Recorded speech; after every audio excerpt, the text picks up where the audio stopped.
estudar contrato de compra e venda. O contrato de compra e venda é um negócio jurídico. E como negócio jurídico, para sua validade, exige que o agente seja capaz. Entretanto, há determinadas situações que mesmo a pessoa sendo capaz, falta-lhe legitimação, ou seja, pertinência subjetiva para a prática do ato. Há determinadas situações previstas em lei, que autorizam a prática de um determinado ato. Isso é legitimação. E quando, veja, o artigo 497 vai trazer um rol exemplificativo de pessoas que não têm legitimação para a prática de um determinado negócio jurídico específico. Não é para todo e qualquer compra e venda. Não, é para aquela compra e venda envolvendo aquelas pessoas. Por exemplo, 497, inciso 1 do Código Civil, estabelece que o tutor e o curador não pode adquirir o bem do tutelado, do curatelado. E aí, o 497, no rol exemplificativo, trata lá também do servidor público, do juiz, do leiloeiro. Todas essas pessoas não têm legitimação. Não têm legitimação. Um outro ponto importante diz respeito à venda de um bem imóvel pertencente a um incapaz. Bom, nesse caso, é preciso o quê? Uma ação judicial, em que vai ter um procedimento de jurisdição voluntária. Um procedimento de jurisdição voluntária, em que haverá necessidade de uma autorização do juiz, ouvido previamente o Ministério Público, que irá atuar na condição de fiscal da ordem jurídica, custos iuris, na condição custos iuris. Bom, no ponto consentimento, também é importante tratarmos disso aqui, de situações especiais. Nós temos essas situações aqui especiais. A primeira situação especial a ser tratada é o do artigo 496 do Código Civil, que trata da compra e venda envolvendo ascendente e descendente. A compra e venda de um bem pertencente a um ascendente, de propriedade do ascendente, e que se pretende vender ao descendente, que pretende vender para o descendente. Nesse caso, o artigo 496 do Código Civil estabelece a necessidade de consentimento dos demais interessados. E quem são os demais interessados? Os demais interessados são aqueles que, porventura, possam ser prejudicados por eventual fraude. E veja, o legislador, ele estabeleceu uma ordem, dizendo de ascendente para descendente que é anulável. Por que essa ordem?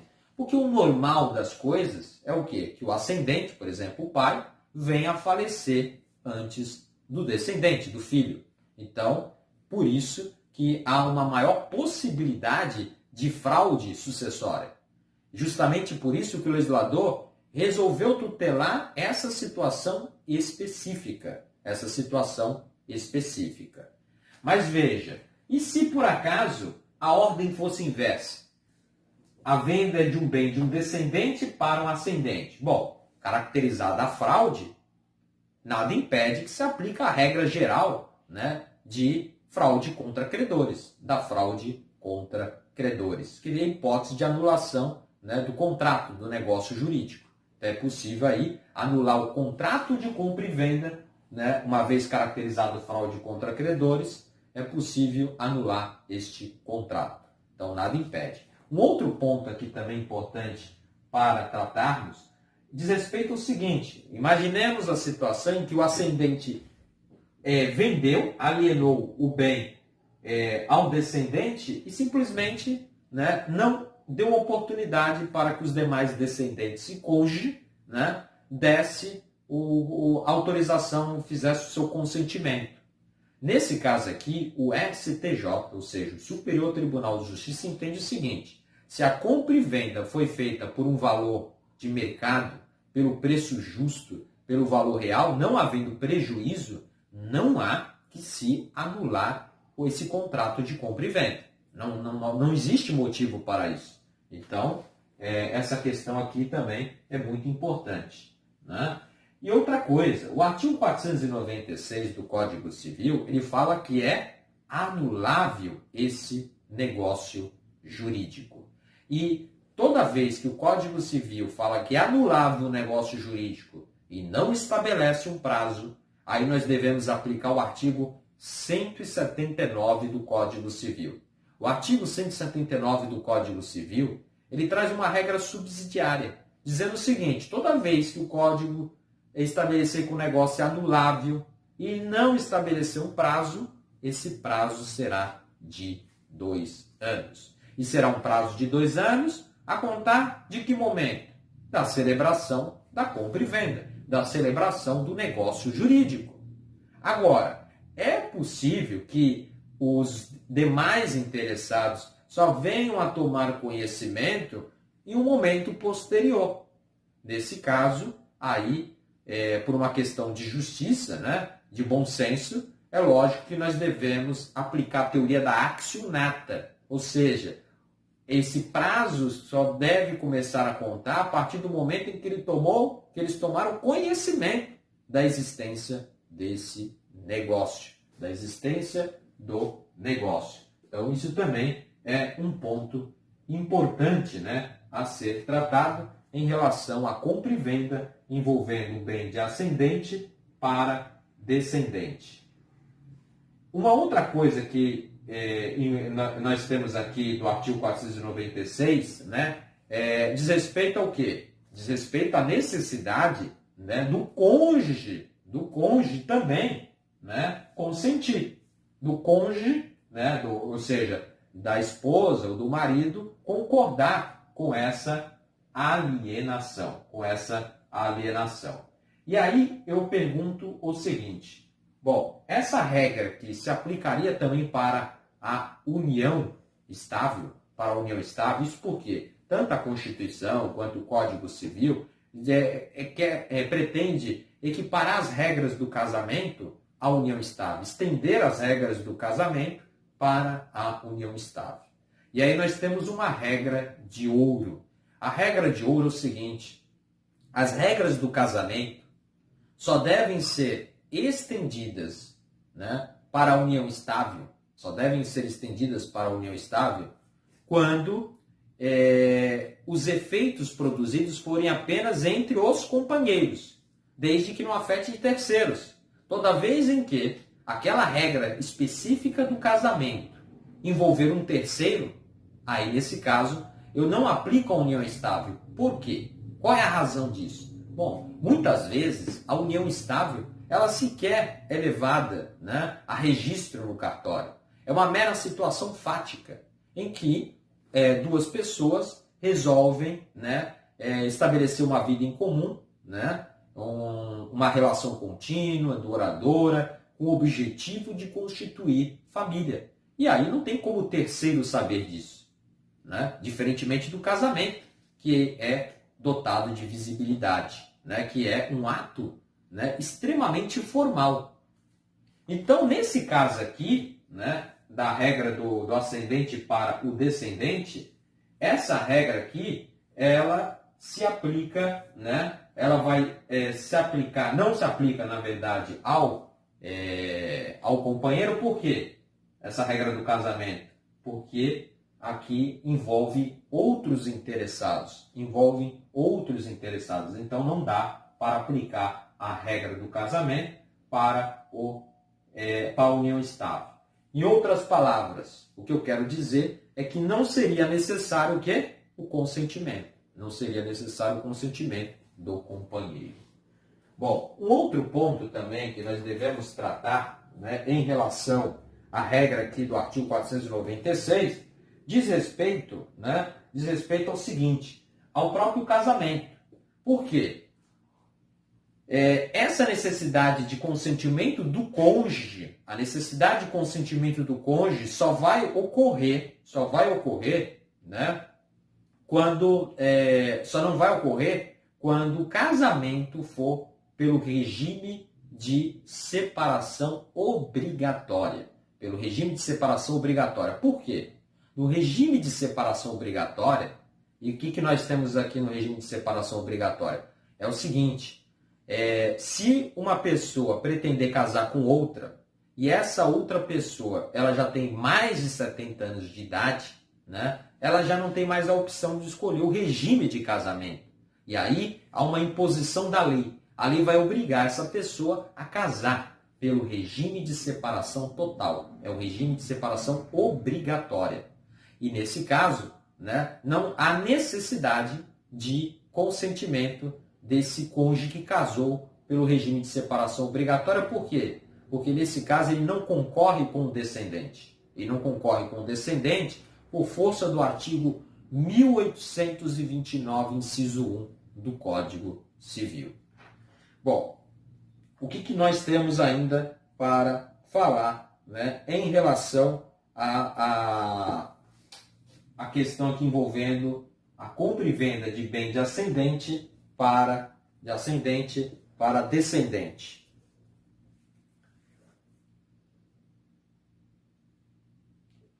Nós temos também aqui, nós falamos o quê? Do prazo decadencial de 2 anos, né? Só que eu esqueci de comentar sobre a súmula. Existe uma súmula, que é a súmula 494 do Supremo Tribunal Federal. Essa súmula está superada.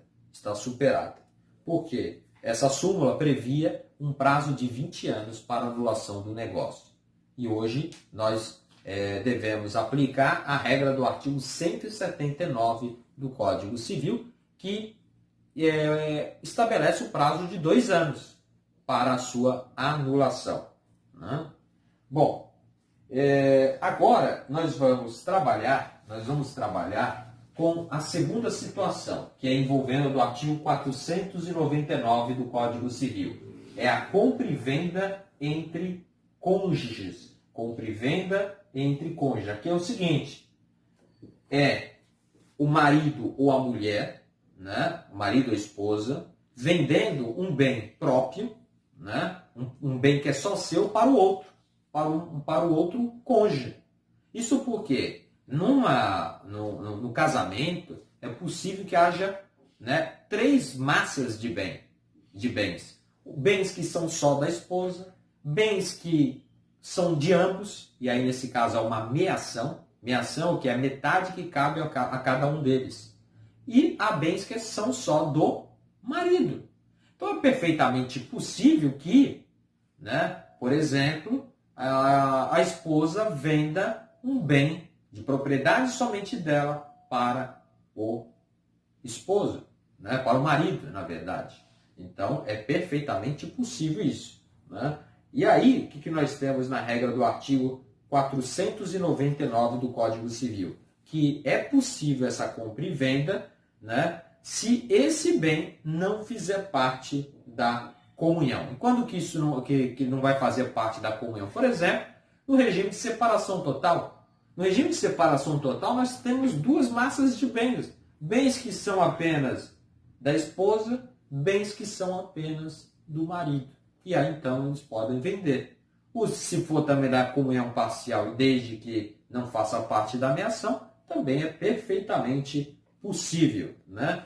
E aí, né, uma outra coisa que é importante a gente falar é sobre a união estável. Veja, diferentemente dessa primeira hipótese aqui eu estendo sim a regra do casamento para a união estável. Por quê? Porque aqui, né, essa regra só envolve o marido e mulher. E no caso da união estável vai envolver apenas os companheiros. E nós vimos a regra de ouro de que as regras do casamento se estendem à união estável, né, desde que essas regras sejam apenas, que produzam apenas efeitos entre as partes, entre os companheiros. E nesse caso só envolve eles. Não vai envolver um terceiro. Ninguém aqui está vendendo para um terceiro. A venda é entre eles. então se aplica essa regra. É o artigo 499 do Código Civil. Bom, terceira situação especial envolve a compra e venda de imóvel, né, por uma pessoa casada. Veja, se a pessoa é casada, o que é preciso? Se ela pretender vender um bem imóvel, se ela pretende ser fiador, né, se pretende ser avalista, né, nesse caso é necessário o consentimento do outro cônjuge, a autorização do cônjuge, né? Isso é chamado de, nós temos um gênero que é chamado de vênia conjugal, isso é o gênero. E aí nós temos duas espécies de vênia conjugal. Outorga uxória, quando a autorização é da esposa, ou vênia marital, quando a autorização é do marido, né? Então, mas isso aí são espécies de um gênero que é vênia conjugal. Então a questão aí, toda vez em que um deles pretender vender um bem, né? Toda vez que pretender vender o bem imóvel, precisa da autorização do outro, do consentimento. E veja, aqui o Código Civil não estabeleceu nada sobre regime de bens. Aqui pouco importa o regime de bens, sabe por quê? Porque aqui envolve também a questão dos frutos. E o fruto é comum a ambos os cônjuges. Então, se é comum a ambos os cônjuges, porque ambos vão usufruir desses frutos, é preciso sim o consentimento, né, de ambos os cônjuges. E já que eu falei de fruto, é importante conceituarmos o que vem a ser frutos. Na verdade, uma coisa é fruto, outra coisa é o produto. Fruto nada mais é do que riqueza renovável que a coisa gera. Ou seja, essa coisa, ela periodicamente, a cada período de tempo, ela se renova. Por exemplo, o aluguel, juros, ou seja, eu tiro aquele valor, o mês que vem eu tenho um novo valor. Isso é frutos. Produto já não. Produto, uma vez retirado, cada vez que você vai retirando, né, por exemplo, uma mina de ouro, cada uma hora vai desaparecer, uma hora vai acabar. Então, isso é denominado como produto. Então, o produto seria riquezas não renováveis que a coisa, né, gera. É o contrário, são riquezas não renováveis. É o contrário dos frutos. Bom, então essa é a questão envolvendo o quê? Venda de imóvel por pessoa casada. É a regra dos artigos 1647 e 1649 do Código Civil. Bom, uma outra coisa aqui que nós temos para falar é sobre o prazo. Veja, exige o consentimento do outro sob pena de anulabilidade, então é caso de anulabilidade, e o prazo aqui é de 2 anos. 2 anos a contar do término do casamento, por força do artigo 1649 do Código Civil. Então, se o próprio dispositivo, o próprio artigo já fala que é anulável e já estabelece o prazo, nós não vamos aplicar o artigo 179, já que nós temos uma regra específica, né, um prazo específico, já estabelecido pelo legislador no artigo 1649 do Código Civil. Bom, agora veja, essa questão aqui, né, da venda, né, de imóvel por pessoa casada, essa regra se aplica à união estável? Mais uma vez, voltamos para a regra de ouro.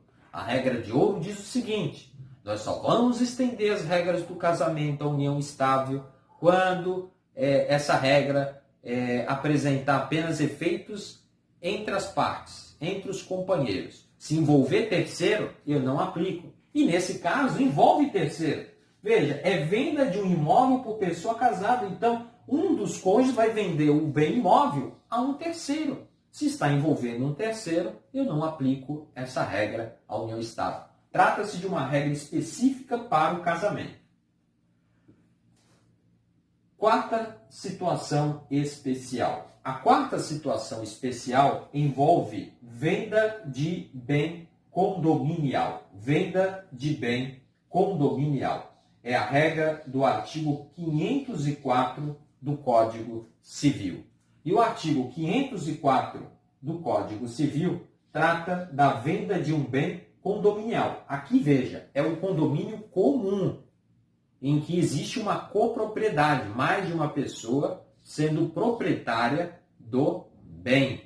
Então, não aqui a gente não está envolvendo a questão do condomínio edilício. Existe a lei de incorporação imobiliária que regulamenta o condomínio edilício, que é o condomínio dos prédios, né? Aqui não, aqui é condomínio. Por exemplo, eu posso ser condômino, né, de um veículo com você. Ou seja, eu tenho 50%, né, da propriedade do veículo e você 50%.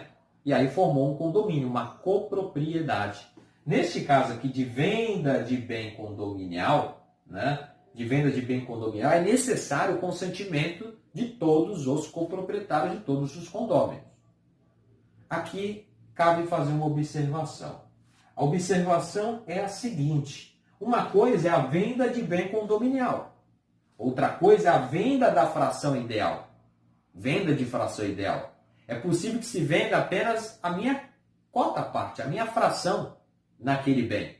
Nesse caso aqui de venda de bem condominial, nós temos a aplicação do artigo 504 que vai dizer o seguinte: se aquele condômino quiser vender o bem, ele tem que dar preferência para os demais condôminos. Esses demais condôminos podem ajuizar uma ação de preferência, né, depositando o valor para ficar com o bem. E por que o legislador, né, pretendeu isso aí? Né? Justamente pelo seguinte: condomínio é uma fonte de conflito. Né? Já imaginou um terceiro, né, também ser proprietário desse bem? Então, quer dizer, eu quero vender a minha fração ideal, eu pego e vendo por um terceiro. E aí esse terceiro passa a ser dono do carro.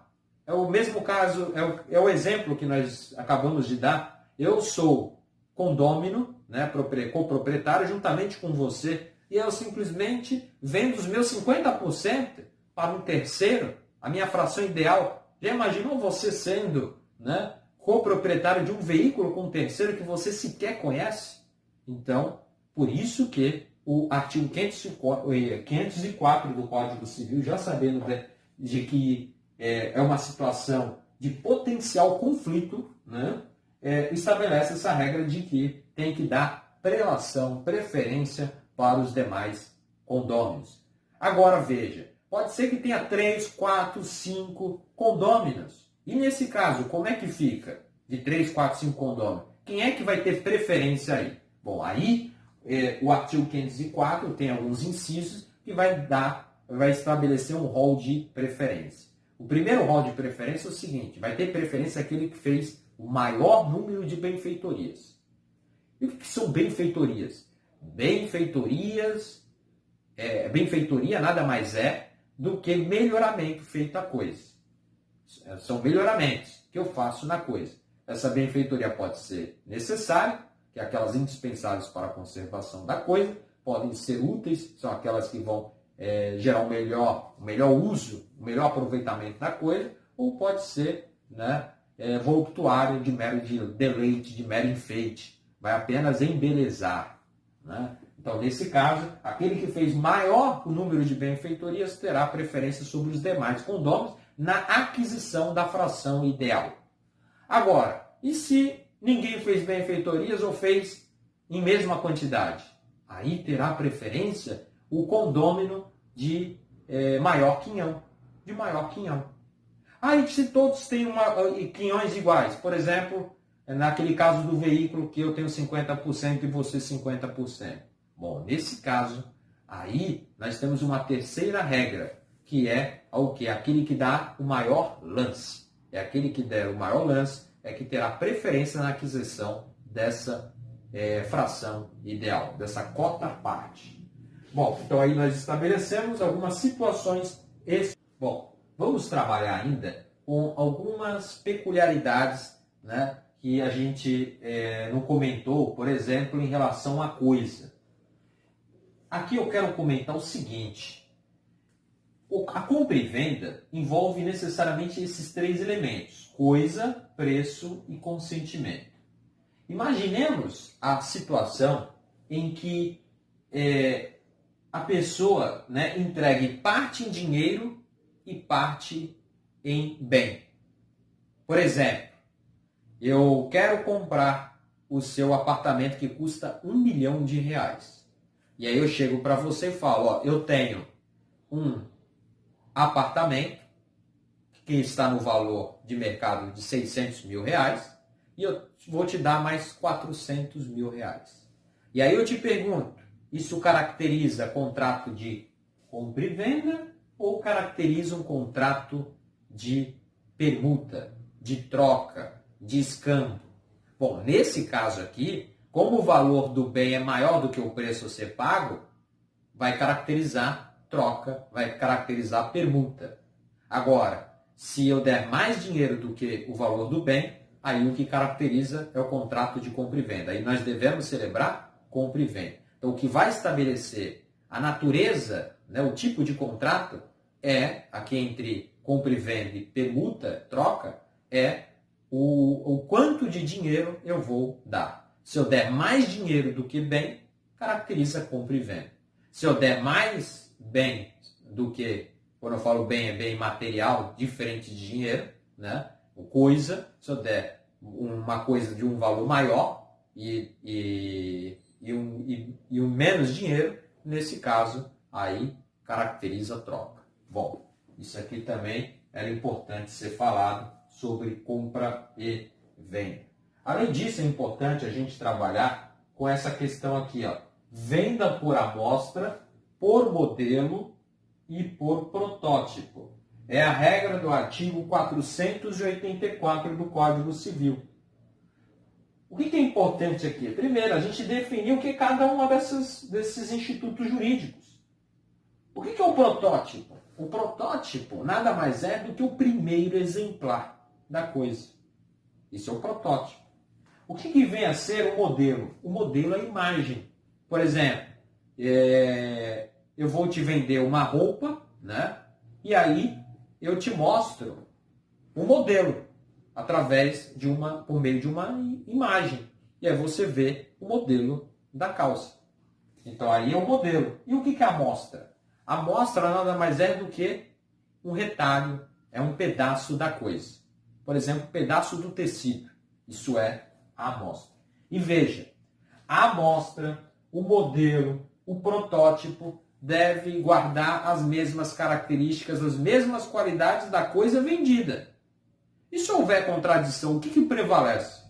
Havendo contradição, né, entre a amostra, o modelo, o protótipo e a coisa vendida, o que deve prevalecer? A amostra, modelo e protótipo e não a coisa, porque eu tenho que entregar a coisa da mesma qualidade, mesmas características daquela que eu apresentei, né, por meio da amostra, por meio do modelo ou por meio do protótipo. Bom, vamos dar continuidade aqui ainda, né, na compra e venda, que é uma matéria, né, um contrato um contrato complexo, né, com muitos detalhes. Temos aqui também para falar sobre os efeitos do contrato de compra e venda. Basicamente, vou tratar de 3 efeitos do contrato de compra e venda. Primeiro efeito é a responsabilidade do vendedor por vício redibitório e por evicção. Veja, a compra e venda é um contrato oneroso. E sendo um contrato oneroso, o vendedor responde pela evicção e pelo vício redibitório. O que vem a ser vício redibitório? Bom, vício redibitório nada mais é do que um vício oculto que a coisa tem, de modo que esse vício torna a coisa inapropriada para o fim, né, para o qual ele foi criado, aquela coisa, ou então deprecia demasiadamente o valor da coisa. Isso é vício redibitório. E se caracterizar vício redibitório, nós temos as chamadas ações redibitórias. Nós podemos redimir o contrato, ou seja, desfazer. Temos também a chamada ação quanti minores, ou seja, de abatimento do valor, proporcional ao vício, né, que causou uma depreciação. Então, nós temos essas ações. Isso aqui no caso de vício redibitório. Temos a evicção. O que é uma evicção? Isso é um vício jurídico. Na evicção, a perda da propriedade, a perda da propriedade da coisa, porque existe uma outra pessoa que tem um direito à coisa anterior ao meu. E aí caracteriza a evicção. Se eu perder a coisa que eu comprei para um terceiro, isso caracteriza a evicção. E aí eu vou cobrar dessa pessoa que vendeu para mim. Eu vou cobrar. A coisa vai ficar com o evictor, eu sou o evicto e vou cobrar do terceiro. Basicamente isso. Bom, além desse primeiro efeito da compra e venda, que é a responsabilidade do vendedor por vício redibitório e por evicção, também temos a questão da responsabilidade pela perda, né, não culposa da coisa. É a regra do artigo 492 do Código Civil. Responsabilidade pela perda não culposa da coisa. E aqui, mais uma vez, né, nós temos que trabalhar com essa regra de ouro chamada de res perit domino. A coisa se perde para o dono. Então, o que acontece? O que acontece aqui? Se a coisa se perde sem culpa do vendedor, se a coisa se perde sem culpa do vendedor, o que acontece? Se o bem for móvel, veja, bem móvel, a propriedade se transfere de que maneira? Pela tradição e entrega da coisa. Então, em se tratando de bem móvel, o risco é de quem? O risco é do vendedor pela perda da coisa, enquanto não houver a tradição. E em relação ao pagamento do preço, o risco é de quem? É do comprador pelo pagamento do preço, seguindo a regra do res perit domino. E aí, né, nós temos aqui a questão, né, de responsabilidade civil pela perda não culposa, quando a pessoa perdeu a coisa, né, sem ter dado causa. É a regra do res perit domino que estabelece que a coisa vai se perder para o dono. É importante apenas identificarmos quem é o dono da coisa.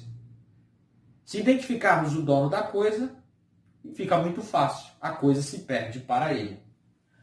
Outra coisa que nós temos que trabalhar em relação aos efeitos da compra e venda diz respeito à responsabilidade pelas despesas. É o artigo 490 do Código Civil. E o artigo 490 do Código Civil estabelece o seguinte, né, que quem vai arcar com as despesas de registro, em regra, é o comprador. E quem vai arcar com as despesas, né, da tradição é o vendedor. Essa é a regra. Mas veja, trata-se de uma norma dispositiva. E, sendo uma norma dispositiva, as partes podem alterar, com base na autonomia da vontade. Nada impede que as partes coloquem uma cláusula no contrato de compra e venda, estabelecendo de modo diverso. Que, por exemplo, quem vai pagar pela despesa do registro não é o comprador, mas sim o vendedor. Então, trata-se de norma dispositiva. Lembrando que uma coisa é norma dispositiva, outra coisa é norma cogente, norma de ordem pública. Norma cogente, norma de ordem pública, as regras não podem ser alteradas pelas partes. Tem que seguir aquela regra, né? É por uma imposição da lei. Então, esse seria um terceiro efeito do contrato de compra e venda, responsabilidade pelas despesas. Artigo 490 do Código, né? Em breve,